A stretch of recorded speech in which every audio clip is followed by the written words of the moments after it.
সেখানে নকল, এগুলা এগুলা আমরা সবই জানি।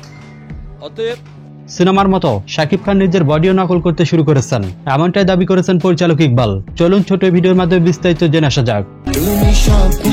আপনারা অনেকেই জানেন, সবসময় পরিচালক ইকবাল বিভিন্নভাবে শাকিব খানের বিপরীতে কথা বলে থাকেন। অর্থাৎ পরিচালক ইকবাল যে কোনো মুহূর্তে শাকিব খানের বিপক্ষে কথা বলে আলোচনায় থাকতে চান।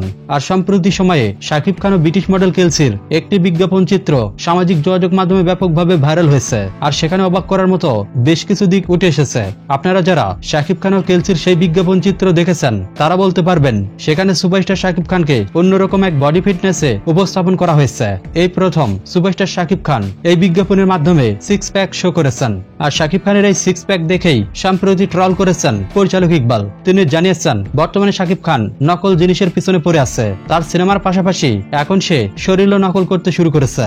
সম্প্রতি শাকিব খান যে বিজ্ঞাপন চিত্রে নিজেকে উপস্থাপন করেছে সেখানে শাকিব নকল বডি টাক্সার উপস্থাপন করেছে। আর এই কারণে পরিচালক ইকবাল সম্প্রতি জানিয়েছেন, বর্তমানে শাকিবের সবকিছুই নকল। আর সেটা ধরেন গান কিংবা সিনেমা কিংবা তার বডি ফিটনেস।